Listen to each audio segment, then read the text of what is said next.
अस्सलाम वालेकुम उस्मान।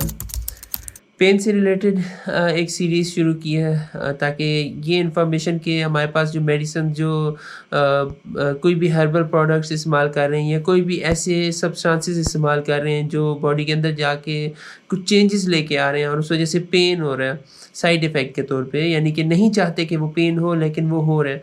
तो वो इन्फॉर्मेशन आप लोगों के साथ शेयर कर रहा हूँ क्योंकि as a pharmacist I think ये एक रिस्पॉन्सिबिलिटी है हम लोगों की कि हम लोग ये इन्फॉर्मेशन आप लोगों तक पहुँचाएँ।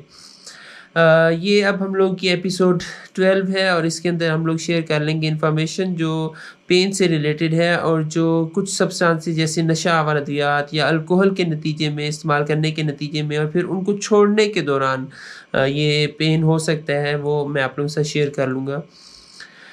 अक्सर जो लोग नशा आवर अद्वियात इस्तेमाल करते हैं जैसे ओपियोइड्स वगैरह का इस्तेमाल करते हैं या अल्कोहल का इस्तेमाल करते हैं, जब वो इनको छोड़ने लगते हैं तो उनको पेन बर्दाश्त करना पड़ता है और ये अक्सर अननोटिस्ड होता है, इसकी तरफ कम ही ध्यान देते हैं अक्सर लोग।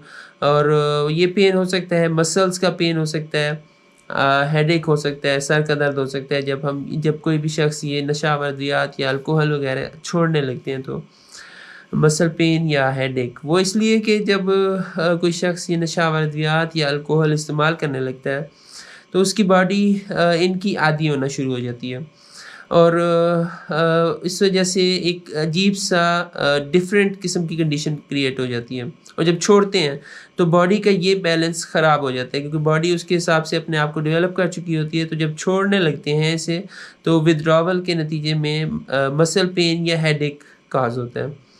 बॉडी का बैलेंस डिस्टर्ब होता है। मसल पेन आप कह सकते हैं कि इसलिए होता है कि जब कोई शख्स नशा आवर अद्वियात या अल्कोहल इस्तेमाल कर रहा है तो उसका नर्वस सिस्टम जो है वो दब जाता है, वो ज़्यादा काम नहीं करता और जब इन चीज़ों को वो छोड़ता है तो ये नर्वस सिस्टम हाइपर एक्टिव हो जाता है, बहुत तेज़ी से काम करना शुरू कर देता है और जिसके नतीजे में मसल क्रैम्प्स होते हैं। ये आप लोगों को मैंने पिछली एपिसोड में भी बताया। मसल क्रैम्प्स यानी खिंचाव की वजह से यकदम वाला दर्द, बहुत शदीद किस्म का स्पैज़म्स होते हैं मसल के अंदर। जब नर्वस सिस्टम हाइपर एक्टिव होना शुरू हो जाता है as a result of withdrawal of substances, तो ये मसल पेन होता है। इसके अलावा हेडेक इसलिए होता है कि हमारे जो दिमाग के अंदर ब्लड फ्लो है ये एकदम चेंज होता है और इसकी वजह से जो केमिकल्स हैं, कुछ केमिकल जैसे सेरोटोनिन है, डोपामाइन है, ये दिमाग के अंदर इन केमिकल्स का इम्बैलेंस क्रिएट होता है और इस वजह से सर का दर्द शुरू हो जाता है। स्ट्रैटेजी में यूँ इम्पोर्टेंट है ट्रीटमेंट स्ट्रैटेजीज़ में कि आप लोग देख सकते हैं कि अगर फ़ौरी तौर पे कोई शख्स इन चीज़ों को छोड़ेगा तो उसकी पेन की कंडीशन वर्स हो जाएगी, दर्द उसका बहुत ज़्यादा बढ़ सकता है। तो बेहतर यही स्ट्रैटेजी है कि आहिस्ता-आहिस्ता इन सब्सटेंसेस को, अल्कोहल की कंज़म्पशन को कम करना शुरू करें।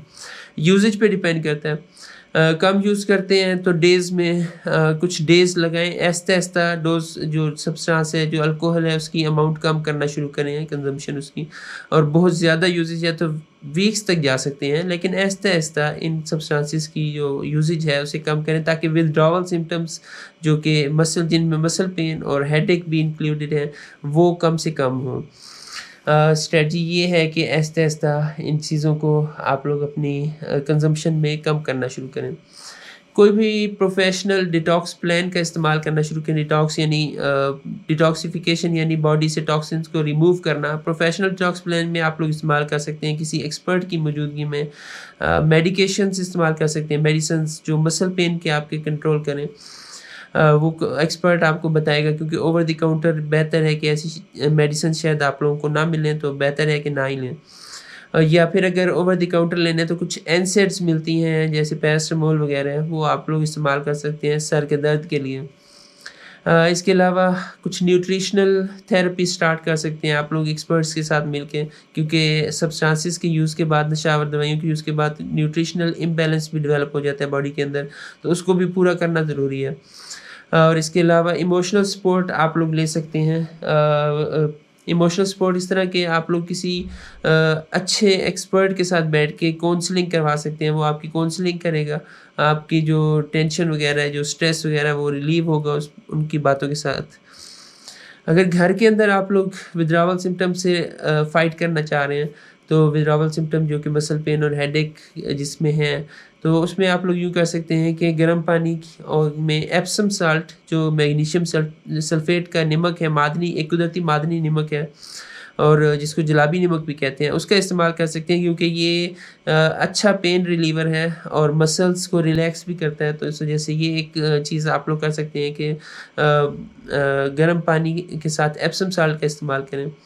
और सबसे इम्पोर्टेंट ये कि आप पानी की ज़्यादा से ज़्यादा अमाउंट पिएँ, पानी पिएँ ज़्यादा से ज़्यादा क्योंकि इससे जो हमारे बॉडी के अंदर टॉक्सिन्स बन रहे हैं, वो बाहर निकलेंगे पानी के इस्तेमाल से ज़्यादा से ज़्यादा। तो इस वजह से हेडेक, मसल पेन, सब्सटेंसेस के नतीजे में जो विथड्रॉवल इफ़ेक्ट्स आ रहे हैं, वो कम हो जाएँगे। ये 2 काम तो आप लोग बहुत ज़्यादा इम्पोर्टेंट है कर सकते हैं। रिलैक्सेशन टेक्निक्स का इस्तेमाल कर सकते हैं, उसमें एक ये कि लंबी साँस लें। वो जो मार्शल आर्ट्स में जिस तरह सिखाते हैं उस तरह की कुछ हो सकती है या कोई भी डीप ब्रीथिंग की टेक्निक्स आप लोग इस्तेमाल कर सकते हैं। ये रिलैक्सेशन टेक्निक्स का आप लोग इस्तेमाल कर सकते हैं स्ट्रैटेजी पे as a treatment strategy. Substances को छोड़ना एक अच्छी बात है, लेकिन चाहे बुरी हो, अच्छी चीज़ हो, यकदम कोई चीज़ हमारी बॉडी उसकी अडॉप्ट कर नहीं कर पाती है। हमारी बॉडी स्लो अडॉप्ट करने की आदत होती है, तो इन सब्सटेंसेस को भी स्लो छोड़ना शुरू करें। ये एक चीज़ आप लोगों ने याद रखनी है और एक्सपर्ट्स के साथ मिल के हर चीज़ का करने की कोशिश करें क्योंकि उनके एक्सपीरियंसेस हैं और फिर वो एक्सपीरियंसेस आप इस्तेमाल कर सकते हैं और आपके फ़ायदे में भी वो एक्सपीरियंसेस आ सकते हैं। तो ये था आज के लिए pain from withdrawal of substances withdrawal symptoms के नतीजे में जो पेन होते हैं मसल पेन और हेडेक। फिर इंशाल्लाह मिलेंगे नेक्स्ट टाइम पे कुछ नई इन्फॉर्मेशन के साथ इंशाल्लाह। जज़ाकल्लाह खैर।